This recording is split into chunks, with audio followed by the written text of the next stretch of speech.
30대에서 40대가 놓치는 결혼생활 행복의 비밀 3가지. 실패하기 전에 꼭 확인하세요. 오늘은 행복한 결혼생활의 비밀에 대해 이야기해 보려고 합니다. 수많은 부부들 중에서 정말 행복하게 사는 사람들의 공통점이 있었습니다. 그들은 기본적으로 상대방의 장점 70%를 바라보며 살아가고, 반면 불행하게 사는 사람들은 상대방의 단점 30%만 부각시키며 살아갑니다. 이것이 행복한 가정과 그렇지 못한 가정의 결정적인 차이인 것 같습니다. 예를 들어 행복한 부부는 배우자가 일을 마치고 피곤해 집안일을 못 도왔을 때도 평소에 많이 도와주니까 오늘은 쉬어도 괜찮아라고 생각하는 반면, 불행한 부부는 항상 나만 집안일 한다고 불평합니다. 같은 상황이라도 어떤 관점으로 보느냐가 관계의 질을 결정짓는 것이죠. 여러분도 저도, 그리고 세상의 모든 위대한 CEO나 대통령도 마찬가지입니다. 우리는 모두 70점짜리 사람들입니다. 그런데 우리가 상대방을 바라볼 때 장점을 보지 않고 단점만 계속 본다면 아무리 뛰어난 사람이라도 제대로 된 삶을 살아가기 힘들 것입니다. 실제로 제가 상담했던 한 커플은 남편이 성공한 사업가였지만 아내는 그의 성공보다 집에 늦게 들어오는 습관만 보았습니다. 반대로 어려운 환경에서도 서로의 노력과 헌신을 인정하며 행복하게 사는 부부도 많이 봤습니다. 결국 우리는 어떤 점을 바라보는가, 그 관점과 태도가 행복한 결혼의 시작점입니다. 두 번째로 여러분들께서 꼭 기억하셨으면 하는 포인트는 부부간의 사랑은 감성이 아닌 지성이라는 것입니다. 사랑은 지성이다. 이 문장은 우리들의 파리가 생각나요라는 에세이집에서 나오는데요. 이 책은 우리나라에서 최고가의 그림을 그리신 김환기 선생님과 그의 아내 김양한 선생님이 1950년대, 60년대의 파리에서 생활했던 내용을 담고 있습니다. 그들의 사랑과 삶의 태도를 바라보며 작가가 사랑은 지성이다라고 표현했습니다. 이게 무슨 의미일까요? 물론 초반에 누군가에게 사랑에 빠지고 감정적으로 호감을 느끼고 도파민이 분비되면서 호르몬에 의해 사랑을 하는 과정은 분명히 감성과 감정의 영역입니다. 하지만 부부간의 오래된 관계에서는 사랑이 지성의 영역이 됩니다. 즉, 상대방이 어떤 것을 좋아하는지, 특히 어떤 것을 싫어하는지를 잘 알고 그 사람이 좋아하는 것들을 한 번 더 해주고 싫어하는 행동들을 한 번 덜 하는 작은 배려들이 중요합니다. 예를 들어 아내가 깔끔한 환경을 좋아한다면 집에 들어올 때 신발을 바로 정리해주는 것, 남편이 퇴근 후 30분간의 휴식 시간을 원한다면 그 시간을 존중해주는 것이 바로 지성적 사랑의 표현입니다. 이런 작은 부분들을 알고 지켜주는 것이 오래된 관계를 좋게 유지하는 비결입니다. 행동적인 측면과 언어적인 측면에서 생각해 볼 점이 있습니다. 첫 번째는 언어적인 패턴인데요. 남자들은 대체로 목적 지향적이고 솔루션 베이스로 대화하는 경향이 있습니다. 저도 이 부분에서 아내와 수없이 싸웠습니다. 아내가 오늘 상사가 내 의견을 무시했어 라고 말하면 제가 그러면 다음에는 회의 전에 미리 자료를 준비해서 보여주면 어떨까? 라고 해결책을 제시하다가 엄청나게 면박을 받았죠. 난 내 조언이 필요한 게 아니라 그냥 내 감정을 이해해 주길 바랐던 거야 라는 말을 들었습니다. 이런 직선적 사고방식을 가진 남자들은 결국 골을 넣기 위해 내가 뭘 해야 할까만 계속 생각하는데, 사실 배우자는 꼭 골을 넣지 않아도 된다. 우리는 서로 패스하면서 즐거운 시간을 보내면 된다고 생각하는 경우가 많습니다. 팁: 상대방이 문제를 이야기할 때 그래서 어떻게 하면 좋을까? 라고 바로 묻지 말고 그랬구나, 많이 속상했겠다와 같이 감정에 먼저 공감해 주세요. 그 다음 내가 도울 수 있는 일이 있을까? 라고 물어본 후에 해결책을 제시하는 것이 좋습니다. 이제 생각해보니 대화법에 있어서 잘 들어주는 능력, 굿 리스너가 되는 것, 공감하면서 마음을 활짝 열고 상대방의 이야기를 잘 들어주는 능력이 생각보다 우리에게 부족한 부분입니다. 말이 예쁜 사람이 잘 삽니다. 결국 말 때문에 살고 말 때문에 이혼하게 됩니다. 이혼하는 커플들의 공통된 말이 수십 년을 살았는데 저 사람과 제대로 대화를 해본 적이 기억나지 않는다는 것이었습니다. 결국 결혼 생활도 대화가 통하고 제대로 이루어져야만, 즉 말이 통해야만 우리가 함께 살아갈 수 있다는 것이죠. 책 대화의 밀도에도 이런 문장이 있습니다. 하루의 대화가 평생 가슴속에 뜨겁게 살아있는 경우도 있지만 수십 년에 걸친 대화의 부재가 평생 차가운 응어리로 가슴을 짓누르는 경우도 있다. 그렇게 우리는 대화로 살고 대화로 죽는다.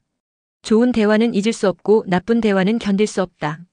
의식적으로 특히 상대방을 인정해주는 말을 하는 것이 매우 중요합니다. 오늘 저녁 맛있네, 아이를 잘 돌봐줘서 고마워, 내 의견이 정말 좋은 것 같아 같은 인정의 말은 관계를 튼튼하게 합니다. 내가 먼저 내 배우자를 인정해줘야 배우자도 나를 인정해줍니다. 내가 그 사람을 무시하면 그 사람도 나를 무시하게 됩니다. 이것이 인정에 적용되는 상호성의 원칙입니다. 두 번째로 중요한 것은 꾸준함입니다. 실제로 성공 확률이 높은 창업자들은 천재가 아니라 오히려 둔재인 경우가 많습니다. 하지만 꾸준히 명확한 목표의식을 가지고 행동하는 사람들이 관계에서도 비즈니스에서도 성공 확률이 높습니다. 그렇다면 우리는 이 꾸준함을 어떻게 유지할 수 있을까요? 한순간에 감정이 폭발했다가 사그라지는 것보다 안정적인 감정 상태를 유지하는 것이 좋은 관계를 이끌어 나가는 비결입니다. 예를 들어 매일 5분이라도 배우자와 진지한 대화 시간을 갖거나 주말마다 함께하는 작은 취미 활동을 유지하는 것이 중요합니다. 행복한 결혼 생활을 유지하는 사람들은 대체로 감정적으로 안정적입니다. 오만하거나 과시하려 들지 않고 또 반대로 자존감이 너무 낮아 스스로를 초라하게 만들지도 않습니다. 사람의 본질을 파악할 수 있는 좋은 질문이 있습니다. 지금까지 많은 것을 이루셨는데 이렇게 될 수 있었던 가장 큰 요인이 무엇일까요? 라고 물었을 때 그 사람의 대답과 태도를 유심히 관찰해 보세요. 대답의 패턴이 자신의 노력만을 지나치게 강조하는 사람이라면 생각보다 매우 개인적이고 심지어 이기적일 수 있는 유형일 가능성이 큽니다. 저는 남들보다 더 열심히 했고 더 많이 공부했고 더 많이 희생했습니다라고만 대답한다면 주의하세요. 지금의 상태를 성취하는 데 있어 오로지 본인의 기여도만 부각시켜 이야기하는 성향 자체가 삶을 바라보는 태도가 이기적일 가능성이 높습니다. 이런 사람들은 누군가와 함께 어울려 살기 힘들 수도 있습니다. 반면에 본인이 물론 열심히 했지만 사실은 운도 좋았고 가족들과 부모님도 많은 도움을 주셨고 그 덕분에 제가 여기까지 올 수 있었습니다라고 대답하는 사람이라면 좀 안심이 됩니다. 이 사람은 주변 사람들을 인지하고 그들 속에서 자신이 성장해 왔다는 것을 알고 있으며 자신을 혼자 잘난 사람으로 인식하지 않는다는 것을 보여줍니다.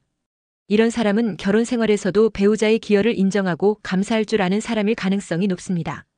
팁 데이트 중에 식당에서 서빙하는 직원, 택시기사, 주차 요원 등 서비스직 사람들을 어떻게 대하는지 관찰해보세요. 이것이 그 사람의 진짜 모습을 보여주는 중요한 단서가 됩니다. 결혼 전에는 상대방이 대체로 잘하는 모습을 보이지만 우리가 유심히 관찰해야 할 부분은 자신보다 못할지도 모르는 사람들에 대한 행동입니다. 예를 들어 음식점에서 주문할 때 알바생이나 서빙하는 분들에게 하는 태도, 주차장에서 주차 담당자에게 하는 행동 등에서 실제 인간성이 드러납니다. 이런 면들이 결혼 후에는 더욱 분명하게 나타납니다. 결혼하고 나면 긴장감이 떨어지고 만약 배우자의 집안이 자신의 집안보다 못하다고 인지될 때 무시하거나 험담하는 행동이 나타날 수 있습니다. 당신 집안은 원래 그렇잖아. 당신 부모님은 이것도 모르시네 같은 말을 한다면 큰 위험 신호입니다. 이런 행동이 반복되면 결혼 생활이 힘들어질 수 있습니다. 또 한 가지 확인해 볼 중요한 부분은 습관입니다. 습관은 지난 30년, 40년간 형성된 것이기 때문에 결혼이라는 의식이 있다고 해서 쉽게 바뀌지 않습니다. 결혼하면 바뀔 거야 라고 생각한다면 그것은 착각입니다. 크게 세 가지 습관을 유심히 살펴보아야 합니다. 첫째, 시간을 쓰는 습관입니다. 짜투리 시간을 어떻게 활용하는지, 아침 시간을 어떻게 보내는지, 주말에 쉴 때 어떤 루틴과 패턴으로 시간을 활용하는지, 친구들을 만날 때 어떻게 시간 관리를 하는지 등을 살펴보세요. 만약 항상 지각하거나 약속 시간을 자주 바꾸는 사람이라면 결혼 후에도 같은 습관이 계속될 것입니다. 이런 시간 관리 습관은 서로에 대한 존중과도 연결됩니다. 둘째, 소비하는 습관입니다. 감정적 소비나 과시성 소비를 한다면 결혼 생활에 치명적일 수 있습니다. 한 달 수입의 절반을 명품에 쓰는 사람, 친구들과 있을 때만 과하게 쓰는 사람, 계획 없이 충동적으로 구매하는 사람이라면 결혼 후 재정 문제로 갈등이 생길 가능성이 높습니다. 소비 습관은 그 사람의 가치관과 우선순위를 보여주는 중요한 지표입니다. 셋째, 감정, 특히 화를 다루는 습관입니다. 행복한 부부는 싸울 때도 잘 싸웁니다. 자신의 서운함과 감정을 솔직하게 이야기하면서도 상대방의 약점을 찌르지 않는 대화를 합니다. 나는 내가 이렇게 했을 때 서운했어 라고 말하는 것과 너는 항상 그렇게 이기적이야 라고 말하는 것은 큰 차이가 있습니다. 반면 불행한 관계에서는 평소에는 괜찮다가 화가 나면 걷잡을 수 없이 폭발하여 상대방에게 상처 주는 말을 하게 됩니다. 이런 경우 이혼으로 이어지는 경우가 많습니다. 좋을 때뿐만 아니라 안 좋을 때 이 사람이 화를 내는 습관이 어떤지 살펴보세요. 팁 의견 충돌이 있을 때 상대방이 비난하기보다 자신의 감정을 표현하는 I 메시지를 사용하는지 관찰하세요. 내가 늦게 와서 화가 난다보다 약속 시간에 늦으면 내가 중요하지 않게 느껴져서 속상해라고 말하는 사람이 감정지능이 높은 사람입니다. 이런 시간과 사람을 대하는 태도는 결국 우선순위의 문제입니다. 만약 결혼 전에도 우선순위가 나가 아니라 본인이거나 다른 누군가라면 결혼 생활에서 지속적으로 존중받으며 살기 힘들 수 있습니다. 따라서 사소한 화법, 대화 방식, 문장 선택도 잘 지켜봐야 합니다. 결혼은 생각보다 더 긴 여정입니다. 연애는 몇 개월 하고 헤어질 수도 있지만 결혼은 35세에 한다면 앞으로 60년을 더 함께 살아가야 하는 매우 긴 시간입니다. 지금 이 순간 중요해 보이는 것들에만 집중하다 보면 더 긴 시간의 관점에서 중요한 것들을 놓칠 수 있습니다. 외모는 중요할 수 있지만 나이가 들고 서로 익숙해지면 도파민이 분비되는 그런 시간들이 줄어들게 됩니다. 그때 서로의 가치관, 성격, 취미, 인생에 대한 태도 등이 더 중요해집니다.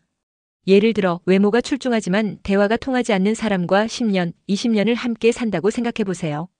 반면에 외모는 평범해도 가치관이 맞고 서로를 존중하며 함께 성장하는 관계는 시간이 갈수록 더 깊은 행복을 가져다 줍니다. 지금 당장 중요해 보이는 것에만 집중하여 실제로 장기적으로 중요한 요소들을 놓치는 경우가 많습니다. 실제로 주변에서 이러한 이유로 결혼했다가 이혼으로 이어지는 경우를 많이 보았습니다. 부부간의 갈등을 해결하는 방법에 있어서도 타이밍이 중요합니다. 저와 아내도 분명히 맞지 않는 부분이 있고 가치관의 차이가 있습니다. 특히 아이들 교육과 관련된 부분에서는 부모가 제3자인 아이를 두고 의견이 충돌하는 경우가 많습니다. 저는 직접적이고 빠르게 이야기하는 편이고 아내는 일단 들어주고 곱씹어 생각한 후 천천히 소화된 상태에서 이야기합니다. 이런 시간적 공간이 대화가 충돌로 이어지지 않게 하는 핵심입니다. 대화에서도 관계에서도 여백이 필요합니다. 이 빈 공간을 적절하게 활용할 때 우리는 서로 소멸시키는 제로섬 게임을 벗어날 수 있습니다. 팁: 갈등이 생겼을 때 바로 해결하려 하지 말고 지금은 둘 다 감정적인 것 같으니 30분 후에 다시 이야기해볼까? 라고 제안해보세요. 이 쿨링 타임이 더 건설적인 대화로 이어질 수 있습니다. 행복한 결혼 생활을 하는 사람들은 꾸준히 노력합니다. 제 생각으로는 한번 큰 이벤트로 배우자를 감동시키는 것보다 꾸준히 소소한 행복을 느끼게 해주는 포인트들을 많이 만들어주는 것이 더 긴 관점에서 행복한 결혼 생활의 비결입니다. 매일 아침 커피 한 잔을 준비해주는 것, 퇴근 후 5분이라도 하루 일과를 물어보는 것, 주말마다 함께 산책하는 것과 같은 작은 루틴들이 큰 선물보다 더 가치 있는 사랑의 표현입니다. 행복은 강도보다 빈도가 중요합니다.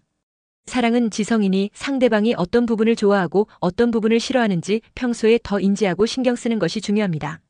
이러한 작은 배려와 관심이 행복한 결혼 생활을 만드는 열쇠입니다. 결국 행복한 결혼은 거창한 것이 아니라 서로에 대한 이해와 존중, 그리고 매일매일의 작은 노력이 쌓여 만들어지는 것입니다. 오늘 여러분이 배우자에게 할 수 있는 작은 배려 하나부터 시작해보는 건 어떨까요?